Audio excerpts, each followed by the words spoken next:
Welcome everybody. Welcome to the final panel from the blockchain stream event here at the Podim. So we'll be going more deeper into the digital identity questions. I have really amazing panelists, and I have also prepared some questions. And I will start with a question for everybody.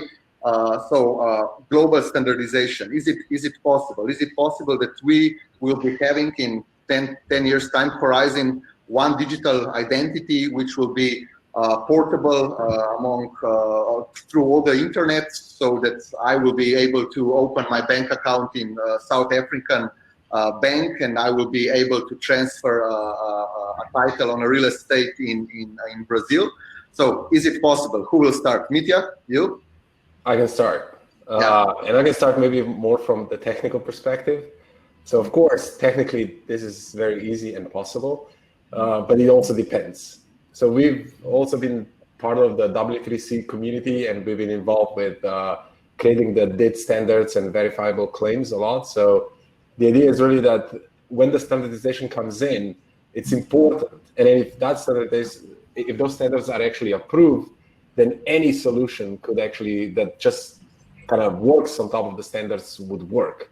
And the big thing about identity is we have to make it interoperable. Like that's just a must. So to just kind of like quickly go to your question where you said, is there going to be a one? I don't think there's going to be one identity that's going to like rule all of them. I think it's going to be definitely multiple identities, multiple solutions. It also comes down to what governments have to say and want to say as well. So that's going to play a big and huge role in this. But if we make those standards interoperable, I think we're going to be in a good place. Okay, great. What's your opinion? Well, I don't know how the future works if it's not interoperable for identity, unless you're going to have kind of like a George Orwell world where the whole world is divided into sort of three perpetually at war silos. And so, I mean, you can have big silos, but it kind of defeats and sub-optimizes. I mean, it would be like saying we want the future of the world to look like CompuServe and AOL as opposed to the World Wide Web. So you could imagine a world where you don't have interoperability, you didn't have a protocol-led vision, and it would just be like, Facebook versus WeChat. And, that's not the worst world in the world, but it's certainly not the one I want to live in. So for me, the question is about how do we make it happen? We know that we want it to happen. Will it happen? Well, there's a lot of forces in the world that keep pulling us back to our worser selves. But, I hope at least the people on this panel, we're all working to try to get to that better reality. Okay, thank you. Michele? Well, I share what Greg and Mitja just said. Okay, in the sense that while I'm pretty sure that we will not have just a single standard worldwide in the next future either. Yes, due to the fact that we have to look backwards and see what has happened so far. So there's plenty of technologies that anyway characterize our let's say business world so far, and will be a continuum with the new technologies coming up. So the different element is that there are also some interesting set of initiatives that have been carried out by what we consider final customers. So if you take, for example, Banco Santander, normally, you don't think that Banco Santander should implement its own standard and launch its own initiative, but this is what happened, right? So on top of Coda, R3, whatever, Neura, World Consortium will also have some other initiatives that have been launched by the ultimate customers of our efforts. So let's see, it will be quite interesting. Okay, Branimir, what's your perspective? Yeah, I agree quite a lot with what was said on the question by now. Just to add a bit on that from the perspective of where we traditionally come from with OriginTrail and Trace Labs, we're considering identity even wider. So identity of specifically supply chain objects is what we've been working with a lot.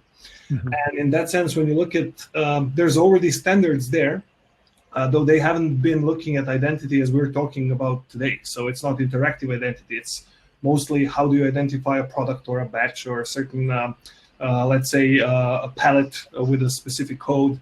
And that's where GS1 standards actually champion the supply chain. But in that sense, it's not the only standard. And I'm absolutely sure there's going to be multiple, both standards and solutions evolving, but there's going to be something of a Schelling point. Like we're using HTTPS right now, there's a reason for that. There's going to be something that's gonna, or the English language, that there's going to be a protocol good one, yeah, to evolve in a way like that. So yeah, but we're definitely looking into what's been going on around the DIF Foundation lately. It's quite interesting. So yeah, it's going to be something that's going to have to bridge the worlds as in a similar way that the worlds of technologies are being bridged today. So we have enterprise systems that have their own private compartments, right? Some of them very, very private, that you could kind of make an analogy to a private or permission blockchain is something according to that, but more advanced or for specific use.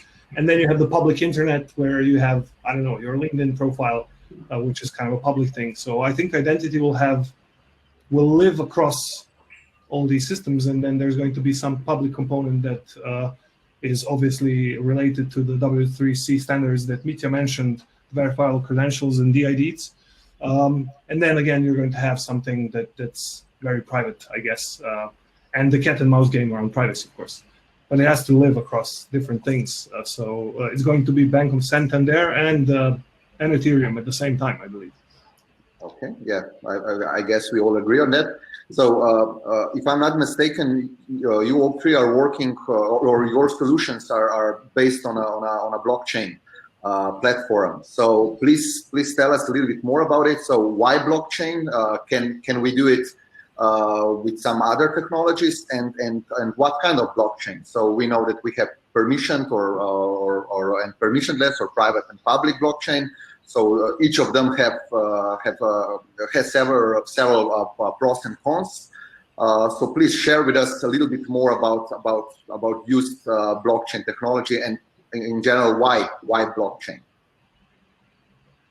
I'm going to pass over to Mitja from my side. Okay. So when we started globaliD, we kind of already knew we were down the line, we will have to use some sort of a distributed ledger technologies just so that we can actually instill more trust into our platform. And we don't want to be the ones that actually carry all of those details. And we didn't start building on top of the blockchain, but we rather actually built our system and then started to leverage blockchain distributed ledgers later on. And then what we did was, because there was also kind of there was a lot of different solutions going on at the time, and we didn't want to make the best, we didn't want to be the first one to make the bet. But later on, yes, we decided to kind of when we checked the technologies out, what Hyperledger and Indy, especially with Aries and Ursa now are doing, was something that we were very interested in. So lately, we've been actually supporting Indicio technology, which is kind of there's almost the same thing as Sovereign, and yeah, permission blockchain. I think we believe that actually there needs to be some sort of trust put in the ones who are running the nodes as well. And I think this is working well. If you take a look, for example, the Ripple, where the banks actually are kind of trusting Ripple enough to kind of run some of those financial things there. So in our case, it's also very important that privacy is a big concern. So the way actually Hyperledger works, Indy actually works, is actually very, very important for us. Because in those cases, especially with the peer DIDs, it's very important that the users actually hold those credentials themselves, and they can actually exchange those credentials without going back to the blockchain. So cryptography there is very strong and very good, at least what we've experienced. So that's what currently we are supporting. Okay, Michele, what's your blockchain? What platform are you using? Let me just share a few slides, just 2 slides for better understanding. Okay, just a second. All right, here we go. Okay, it should work. Let me give permission. All right, can you see it? Yeah, we can. All right. Okay. Let me go straight to the point. Okay. Well, on one side, well, it appears very, very natural to combine well these three elements. On one side, the self-sovereign principle.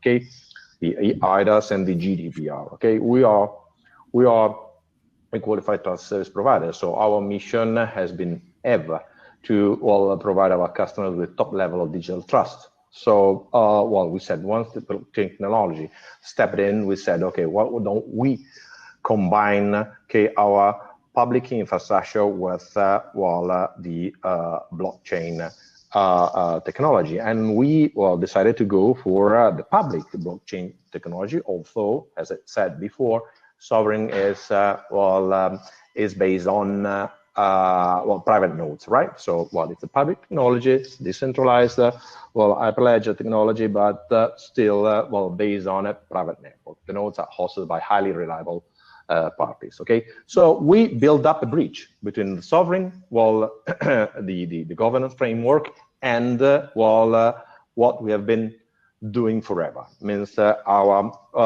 qualified trust service provider PKI infrastructure. So, and we came up to this sort of platform, and this is the stack, the full stack. So we had the lower level. Okay, we make use of the sovereign at the level, and then middleware and the user.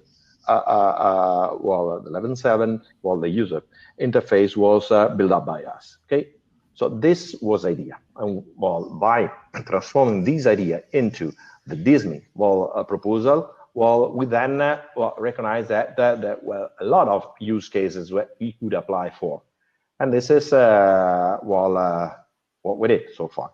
Essentially, this is what happened, and the idea then it was let me go straight to some others. This is just let me just skip this. Okay, the concept, the fundamental element is how do we attract the different elements of the three-party chain into the playground, right? And we'll build up this mechanism that now is rewarding the issuer. Normally, it could be, as I said, a bank, it could be a government, or hospital, university, rewarding every time a reliant party, a third party, needs that a certain specific attributes belonging to a wallet of an individual need to be validated, right? So this is the basics, right? Now, the problem we're now facing is that how to convince, these issuing parties, the ones that are now owning the data, their fundamental asset, the ones that recognize that this asset is a treasure, to share this, let's say, data in a safe manner onto the blockchain infrastructure. And it's not so easy, because there are some that are still jealous about their data, and they are not confident that this is enough level of trust. On the other side, we present ourselves at the top level of trust, because on top of the blockchain technology, we have the PKI. Okay, thank you. Branimir, right. Branimir, I'm sure you can tell us a lot about it. So you should also include your token. So where is your tokenomics behind that? Yeah, I'll try to be brief on how we utilize blockchain. But essentially, OriginTrail, and I need to kind of emphasize that, because it's quite often a point of confusion, is not a blockchain. So it's actually a decentralized network that is consensusless. It utilizes blockchain as a consensus layer, but actually supports a decentralized knowledge graph. So we come from the world of supply chains, where the biggest issue is really fighting these data silos that have emerged as the way technology has evolved. And in that sense, linked data is the way to go. We've been building solutions without blockchain since 2011, actually. And there's quite a lot of things you can do with a regular database, or even better, a graph database, if you're looking at linked data. What blockchain brings there, though, is actually brings two key components. One is the identity root layer, as in that case can be pretty much any chain. So OriginTrail has been designed to be able to be utilized with pretty much any blockchain that can support some of these basic elements. And the other component is actually that we're utilizing the blockchain for data integrity purposes. So a certain replication mechanism along the graph exists, so the data is decentralized in a very high degree, while still each of the data sets actually issued as a verifiable claim gets fingerprinted, and the actual proofs ended up on the blockchain. So the data does not go on the chain, and that brings quite a lot of scalability in terms of how you can share data. You don't have to put sensitive data on the chain as well. That also brings a lot of the privacy and permission concerns off the table. And actually, the OriginTrail, the network node, which is, by the way, a permissionless network as well, has the ability to share on a sort of point-to-point basis. So there's data that's in a completely decentralized scenario and data that gets stored privately within one organization's graph. And the whole idea is to build out the graph of all kinds of different claims that are interconnected with each other, utilizing identity. So that would mean parties that are, for example, involved in the same supply chain would communicate data sets that might be of different data models that would end up being connected because they have cryptographically signed each other's claims in terms of identity, based on their identity. And then you could specifically query or make a traversal of this graph and actually get the history, or I would say the information around the identity on a certain object in a supply chain. So in that case, the public blockchain is something we've been utilizing because we believe that the permissionless nature is something that's going to be the only thing that's going to be able to bridge these silos. Not to say that permission blockchains don't have their place. There's quite a lot of use cases that we see where you would like to implement some sort of trusted execution in a permission environment. But with regards to the light usage of blockchain that OriginTrail network does, in that sense, we tend to look more into the way how open technologies have actually been able to bridge the world, like HTTP that I mentioned. So in that sense, I think the place for public blockchains is going to be exactly that, and that it should be used as a route for certain operations and identifiers, I would say. That's in a nutshell. Yeah, thank you. So we saw Giga's presentation about your use cases, and we saw many. So how much do you need to modify your solution for every specific client? So you have these layers that you mentioned. So and then you build the extra layer on top of for specific needs of a client. Yeah. So essentially, the network takes in different data sets, parses them into a graph, and then from this graph creates a verifiable claim. Modification would mean adding an additional support for an additional data model, a standardized data model like the verifiable credentials or GS1, EPCIX, EPCIS XML files, and others. And this is all, by the way, open source. So anyone needing to add a certain parser or modifier can go ahead and add it by themselves. So in that regard, because there's a variety of standards already supported, there is not a lot of need for customization on the data integration end. On the actual use case specific end of visualizing the information, that's something that has been sort of in development with the specific client so far, depending on what they want to communicate. So, for example, with BSI, where they want to communicate the authenticity of training certificates or actually documents that they have published, that's a bit of a different standard than when you want to scan a barcode on a piece of poultry from Slovenia and figure out where it comes from, where actually more of a map-like interface is something that's interesting. But what's key and goes across all these interfaces is actually the ability to drill down into the data and figure out all the corresponding issuers of the data in the graph, and then obviously to be able to cryptographically verify the integrity of all this. Finally, it's also a machine-readable data format. So essentially, you can use the network in a way as a trusted oracle as well, because I believe I'm not sure if Greg mentioned it in the talks previously.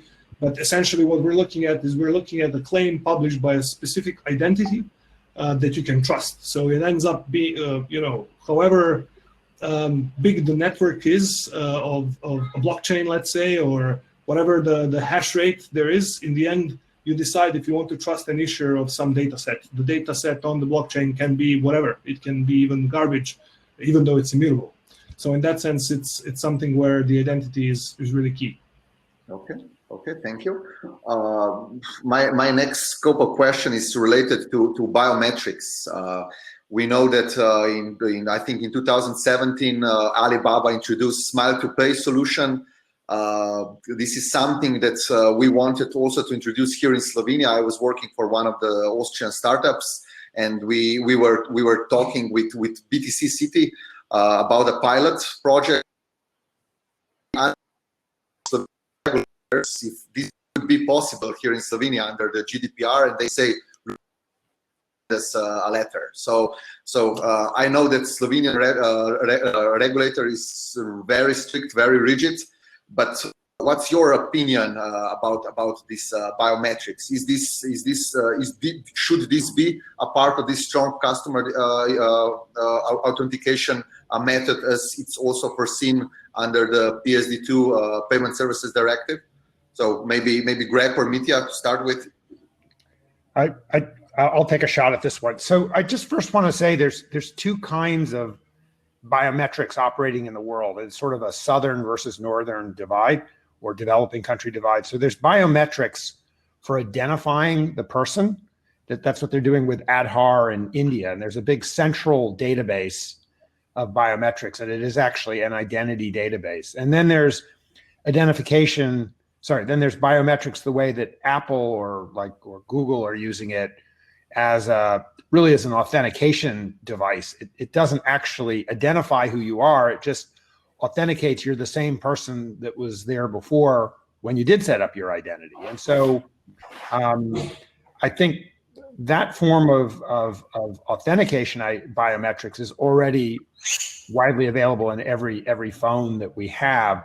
I don't think Western regulators are going to be comfortable with an India-style use of biometrics anytime soon. And so, although a lot of other developing countries may be comfortable with that, but I don't really see a mixing between those two worlds.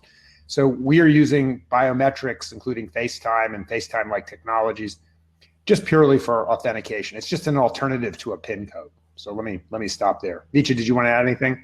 No, that was great. Yeah, in our system, you can basically biometric works as a multi-factor authentication. So, and then any other, and then that could actually work in your case as well, Peter. I mean, if you come there and say, hey, we're going to use this identity, but then you use it again, if there's an SDK that we could implement for Smile to Pay, it would be just used as a multi-factor authentication. That could easily work that way. Yeah, the question is, of course, where you store those biometrics, and it's hard to explain to our regulators that this is not in fact biometrics because it's encrypted and you cannot link it to a specific person. But that maybe in 10 years we'll be able to move forward.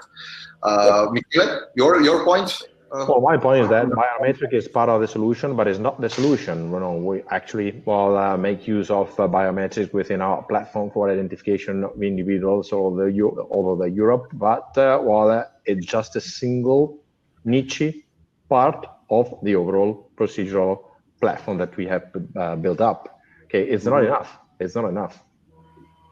Okay, so because I was reading an article about how these passwords will become obsolete, that you will be able to do some kind of verification based on your search on the internet and so on. I can imagine myself how this will be done, but this digital footprint will serve as some kind of verification method. It's a little bit scary.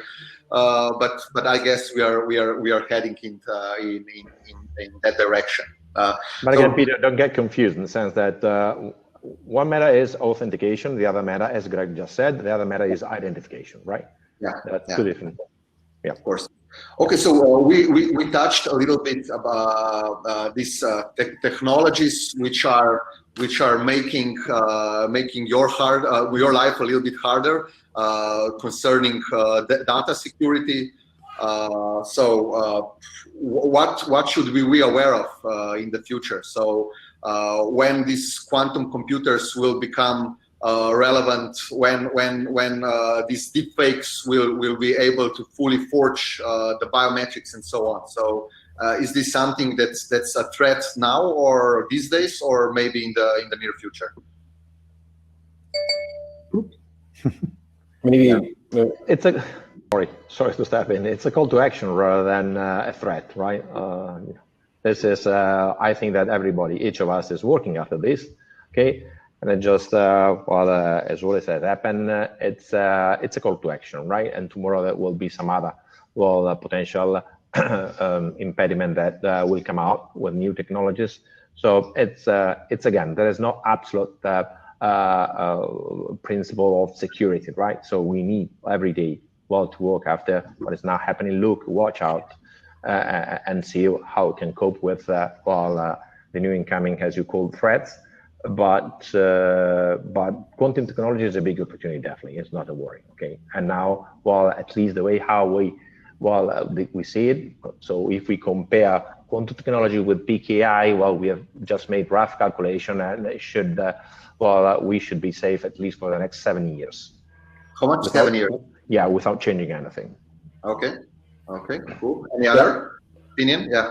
I totally agree with Michele. I mean, right now the current cryptography is unbreakable. Let's put it, but it's present circumstances, right? So my view is that definitely quantum computers won't kill the blockchain, but they will definitely trigger some fundamental changes in the underlying cryptography. So I wouldn't be, I don't want to put a number on it. So I don't know if 7 years is like long or short, but we're definitely getting there for sure. And I think cryptography today is not going to be the same as cryptography in 7-10 years time for sure.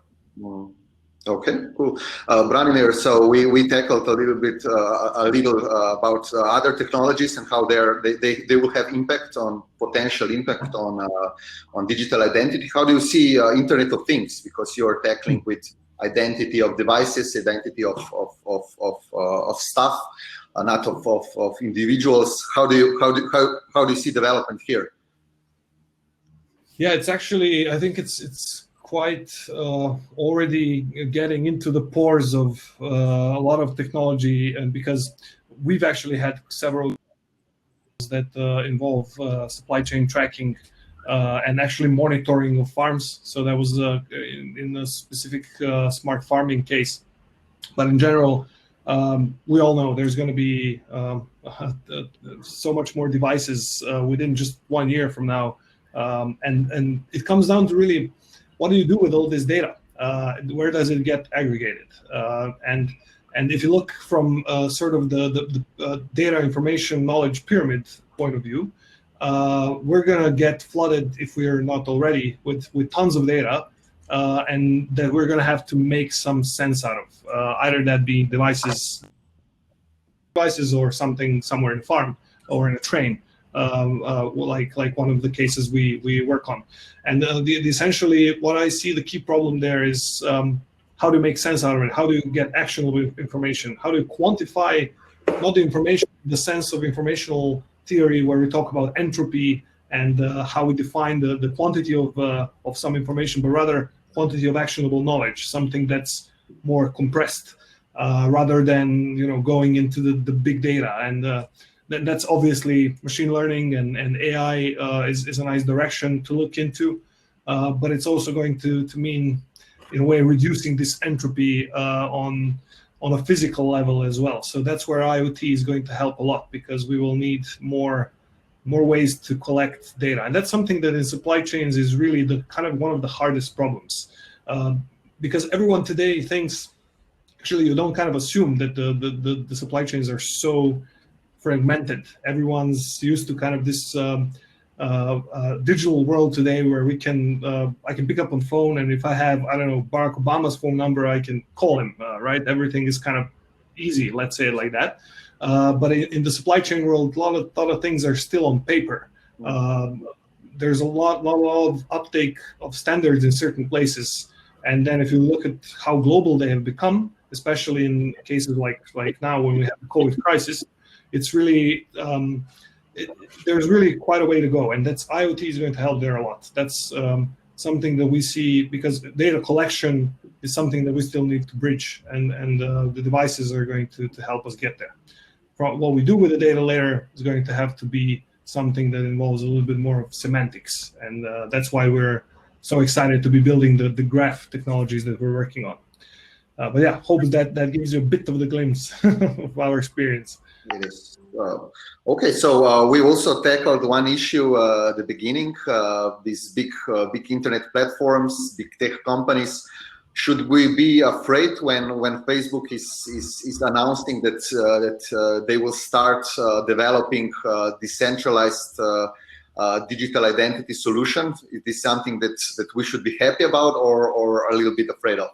Because I personally don't trust Facebook at all, despite their promises how they will separate those companies and there will be no changing of interchanging of information between them and data. But what's your opinion? Are you asking me? Yeah, correct. Please go. So to trust. Well, so everybody knows Facebook has not just a bad reputation on this, but possibly the worst reputation in the world. It doesn't mean that they couldn't change their spots, and I mean, it doesn't mean that Mark Zuckerberg couldn't change his hair color. Just it's one thing to do it; it's another thing for everyone else to believe you're going to do it, since you're the poster child for the opposite of all that. Having said that, I've been around countries and companies that have changed before, but usually something has to happen to them that's bad enough to force that to happen. And so, it might result out of an antitrust threat or whatnot. But I just, in the world of history, I don't generally see, I'm not looking to the oil companies to come up with great solutions for solar energy. And so in history, great organizations or big organizations, dominant organizations, have not historically disrupted themselves. So I'm not expecting the solution to come from WeChat. I'm not expecting it to come from Facebook. I might have maybe expected it to come from Pavel and the crew at Telegram, but they're a little bit too Mad Max to get through and get the confidence of the regulators and law enforcement. But each of those organizations has the technological capability to, if they really set their minds to it, to make a dent. But I'm not sure that any of them have the DNA to do it. And so I'm looking for a solution that's much more like what happened when AOL, CompuServe, and Prodigy were displaced by the World Wide Web. It was done by a lot of WC3 kind of protocol kind of people. They didn't make billions of dollars from doing it, but sometimes protocols defeat corporations and governments, because protocols do have a factual reality. If people actually just adopt them, it's very hard to not have that be the progress of human history. And so I'm an optimist overall.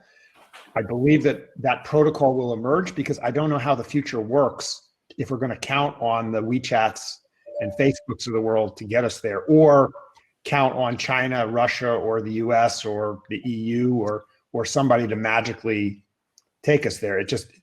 History has not historically progressed that way.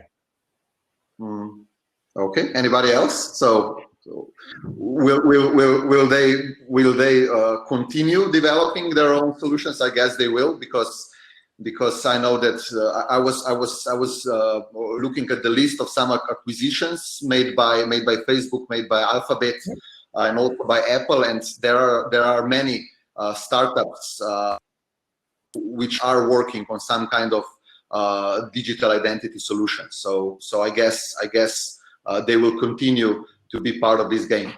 Michele. The one other thing I'd say, I was beating up on those, but if you just look at phone companies, there's a lot of times when people think almost everybody's going to have a mobile phone. The phone companies could be the leader in digital identity. And boy, they sure have not been, right? They keep doing everything in a silo. If anything, we've seen is phone companies fight with other phone companies. The phone companies fight with banks. The banks fight with merchants. Governments don't get along. And so all these approaches, it's just human nature. These organizations end up competing rather than cooperating. So I keep looking to things like TCP/IP, SMS, SMTP. Those are all protocol-based stories, and they're the things that have actually moved the ball forward. Okay. Anybody else? What's your point of view? Well, it's just a personal opinion, so please bear with me if then in the next future the world will not resemble what I'm just depicting. But the way I see is that anyway, Facebook, Google will not have an easy living in Europe, right? So there's quite a long way to go for them to be accepted as the European leader for whatever kind of solution. So this is the heart of the game, right? In the sense that in another it's a very sensible topic to be dealt with. So as such, won't be easy for them. It's not something that can happen from one day to another. Although they announced it specifically, Facebook, they did this very loud announcement. Now, the reality is pretty different, and again, it won't be easy for them. Okay. Regulations in Europe is quite tight for them. Yeah, I totally agree with everything said. I'll just add a bit more perspective on the side of, I think that the Facebook is already pretty much an identity provider, if not the biggest one, and they literally aggregate everything from every website, probably the one that we're on now, right, as well, with Facebook Pixel. And the level of awareness is not there yet, obviously, but the regulation is going the right way. At least the GDPR and the similar initiatives around. And I think people are starting to realize that, and totally agree with Greg. It's going to be, Facebook has to go this way because they kind of have this sort of pole position, and they don't want to lose it, because if they lose that, it's not going to be good for them. But I agree, it's going to have to be something neutral and something inclusive, something that can bridge different ecosystems together, and that's definitely not going to be Facebook, in my opinion. Nothing against Facebook, it's still just not the best when it comes to what has been happening with personal data in the past. And yeah, I totally agree with you guys. Yeah, but maybe if you look at what are, for example, future plans for Facebook, they want to go into fintech business. They want to be some kind of bank. Probably that's also one of the reasons why they would need this kind of identity, digital identity. So, and the second topic is also, I was reading that they have a lot of fake accounts. So this also might be my solution for them. So less scope of questions. When people read about digital identity, the holy grail of digital identity is self-sovereign identity. So it was written a lot about it, but please explain our audience in simple words what it is, or maybe how do you see it? Mitja, do you want to say something? Maybe I can start. So the whole point of self-sovereign identity, I think, at least from my experience, the easiest thing to describe it is if I said, just open your wallet and take out the documents, and then you hold your documents, right? So, and then if you give it to me, then I can see it. Otherwise, there's no way for me to see it. I know that, I try to explain SSI hundreds of times from technology to non-technology, but at the end of the day, I think what's really going to move the ball for SSI is going to be user experience. My parents, they know how to use mobile phones, but let me tell you, we just talked about Facebook. They know how to use Facebook. So, and if we give them an app that's going to be actually hard to use, it's not going to work for them. It's not going to work. Now, they don't care whether we rotate keys in the background 1,000 times a day or something, or all the cryptography that we talked about. It's going to come down to user experience. And if whoever, and it also goes back to the browser wars back in the 90s. We talked about the TCP/IP protocols and everything else. Netscape was kind of like the first one to kind of really emerge, and it was Internet Explorer, and then Firefox came, and Chrome came, and so on. So, and I see that that's what's going to happen with, in a way, with SSI as well. There are going to be wallets out there on your phones, apps, where you can hold those credentials. And that, I wouldn't call it necessarily the wallet wars, but I think that's going to be actually really good for humanity in general, because the easier those wallets get to use, the easier I'm able to control my data, and the easier actually, and this is the key point, I understand how that data is being handled, the easier it's going to be like for the adoption and going forward for the whole SSI thing. Mm-hmm. Okay. Yeah. Well, sovereign identity, just to explain it better, with a bit of more words, is it's just well, having to do with a very obvious principle, which is well, the data are mine, and are not property of a bank, are not property of the government, are not property of any university or a hospital. So these institutions can well, validate my data, but in the story, the data are my data. And that's it, they have to belong to myself and only. And what I have to do with them, well, it's just, well, understand depending on, well, transaction by transaction, whether or not I can share, well, some portion of them, which is a subset of attributes, with a relying party I'm engaging a business transactions with. Full stop. Okay. So simple, but so far it didn't happen. It didn't happen. So far, you know, my data, well, were owned by, well, whatever kind of institution I got to deal with. So where are we now on the curve? So with self-sovereign identity, so it's wishful thinking, dreaming, or what? What's I think that the 10 principles are well accepted. Okay. And then we need to translate the principles into, well, into solutions, right? And this is the battlefield we are all working in. Sure, that 10 principles. If I'm not mistaken, you had them on one of the sites, or, yes. Or not? Yes, I have it. Yeah. I have it. If I want, I can recall it, just to show everybody. Show it to us. Give me a second, I can get it. Yeah. Right.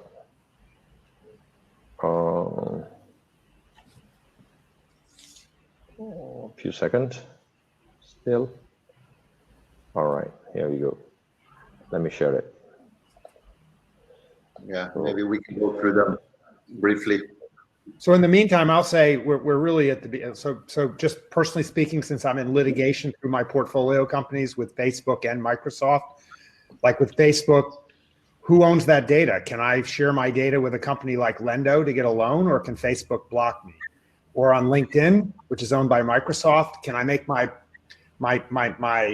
resume public, and can LinkedIn block who can access, or is my resume belong to me? That case is now sitting in front of the Supreme Court of the United States.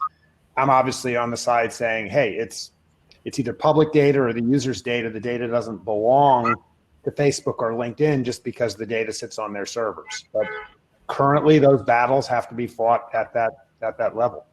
But this particular battle, is it against all the platforms, LinkedIn, Facebook, Google, everybody, or just towards specific platforms? Well, in a common law type way, when I fight the fight with Facebook over who owns access to that data, that's the particular lawsuit. But it also determines for open banking, can a major bank block who I want to share my bank data with? And currently, right now, the banks have had a practice of blocking access. For Uber and Airbnb, do I own my reputation? Like, I've earned those reputations through my performance on the network. Can they block me from sharing my Airbnb reputation with someone else, because that might help me get a job or get a loan? Who owns that data? Airbnb, Uber, Facebook, LinkedIn, or do users own that data? Yeah, true. Okay, Michele, please tell us about this 10. Can you see them? Can you see them? Yeah. All right. Okay. Yeah. So mainly you have on the right side of the slide, we have the list of the 10 principles that anyway, they are quite straightforward, because on one side, existence, obviously, well, again, Each of us must have an independent existence, and obviously, what each of us need to control, get control of our own wallet. It means that we need to control our identities. Okay, obviously, we need to access our identity in a safe manner.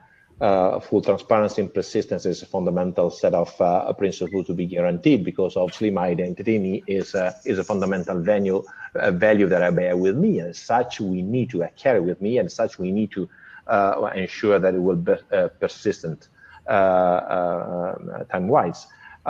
Portability, if I change a device, if I have my wallet, as I said, the wallet is not on the network, the wallet is with me. So if I change the device where my wallet is, I need to be sure that my identity has been ported in an easy and transparent manner.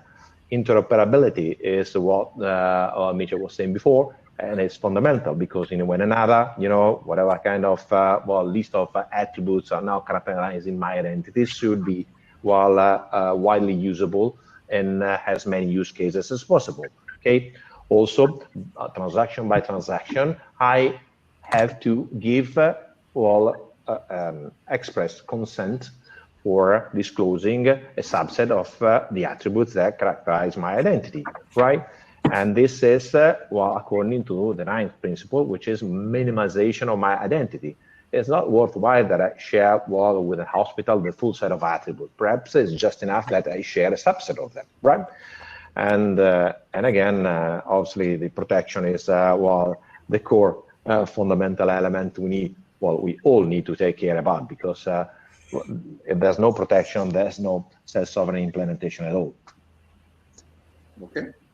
So just think how Google and Facebook would work on these. I'd say Google and Facebook are both great on persistence. Your identity lives a long time in their system, but I wouldn't feel too good about all the other ones on this list.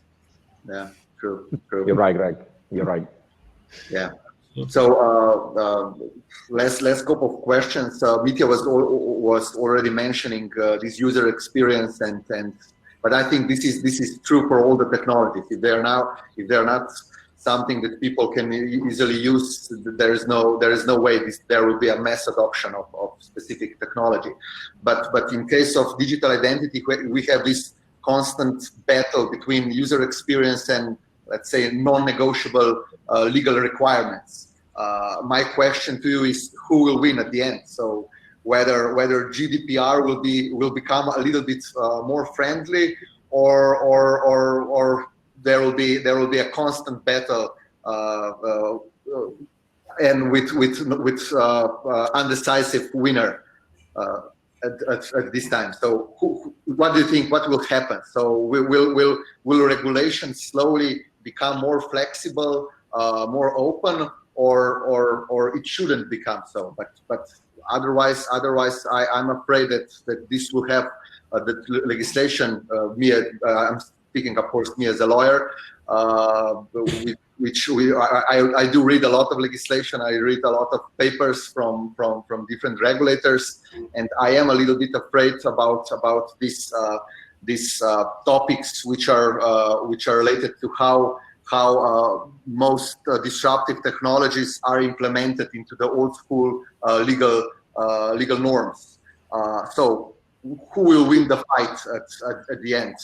Legislation or user experience?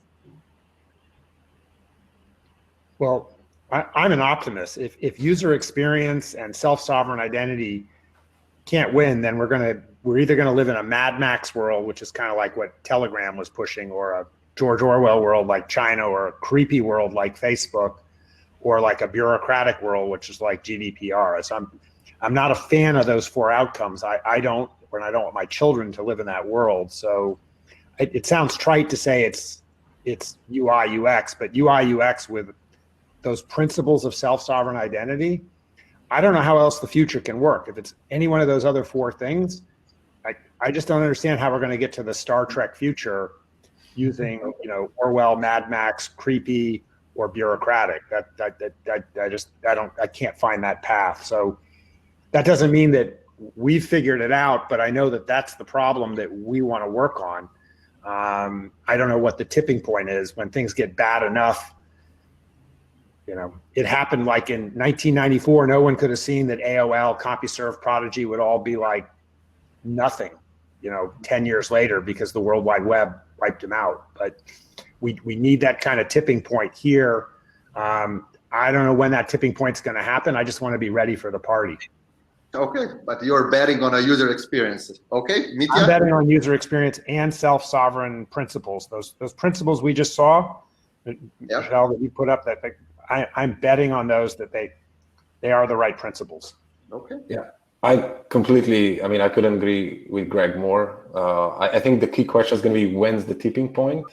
And then that tipping point, I think, comes with the user adoption. So as soon as we kind of get to that tipping point, I think legislation will start to change as well. I mean, it already started, like, even with some of the things that Facebook is doing and so on. I mean, all of that internet things that, like, this, my belief is this is why the GDPR was actually put in place as well, because it was, like, the companies are not using the internet the way it was meant to be in the first place. So, and I think the legislation will just follow. Like, if there's going to be big enough adoption, things are going to change. And I'm not trying, actually, I support GDPR as well. So I think also technology needs to work around those principles, around legislation to make it happen the way like it should be. So. No, the question definitely is who will be writing the laws, because if we look at the example of the European Union legislation, so we have GDPR and we have PSD2. One is for personal data, lex specialis. The second one is for payment services, and there is a conflict between the norms in those two systemic regulation when there is a definition about the sensitive personal data. So that's a problem, because then you have legislation which was written for 5-10 years, and then it's in conflicts with the other legislation. But okay, I'm also optimistic. Please, Michele and Branimir, what's your final verdict? Who will win? Well, I'm a bit worried about it, because this is something that we cannot control, and every time we go to Brussels, we meet with different people with different visions, and so it's not so easy for us to imagine what GDPR will become in the next years. As a matter of fact, as one of the protagonists of this new technology, I see GDPR much more a constraint than an added value. The principle is shared, but then when it goes to implemented, there's a lot of useless constraints, a lot of elements we need to take care about, which is really permit me a nonsense. So we need to understand how to convince these guys that taking decision European level Commission to let's say modernize their vision and go towards something that is wiser, definitely wiser than it has implemented. In the US, the story is totally different. But do they listen the industry here in Europe? You know, when they are drafting legislation, they do, or? Well, they pretend to. Okay. They pretend to, because they're very accommodating. You know, you are there while you produce a lot of documentations. They make use of in their sessions, and then discuss blah blah blah blah. But at the end of the story, nothing changes. Very, it's like a snail. You know, there is slow motion process. Facebook, Apple, Amazon, they have tons of lobbyists in Washington on Capitol. But how many lobbyists does your company have, Michele, in Brussels? Well, we have 10 Christians that are getting mad. Okay. Okay, Branimir, are you also doing some lobbying with the regulators?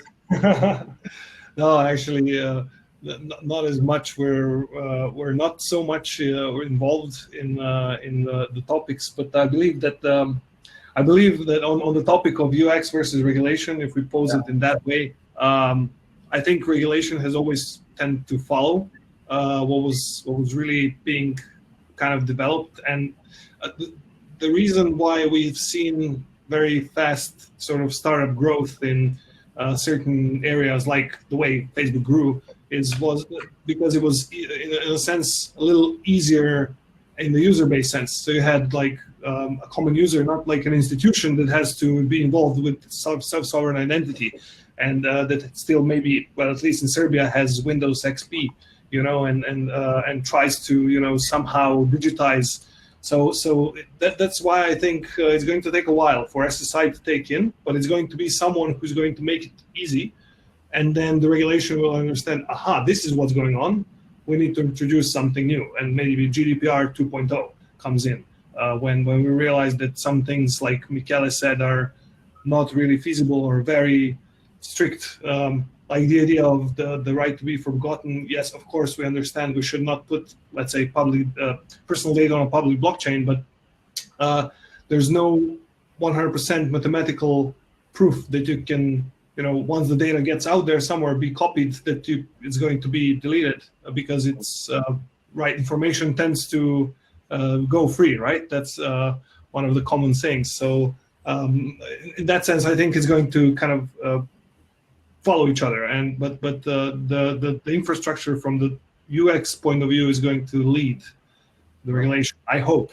And hopefully we don't make too complicated technology that it's really hard for someone from like you, Peter, to grasp it so much. Understand it, yeah. So I think the UX also applies to that as well. It's not just like that my mom can use the phone, but really like that, you know, the technology is understandable, and we definitely need more of a common language to write smart contracts in code in general, so that you can open something and understand it, even though you may not need to know how to code. So that's also going to be a very interesting frontier. Cool. Okay, thank you, guys. I think oh, this is it. So I hope you're not too tired. Greg, you were along with us. I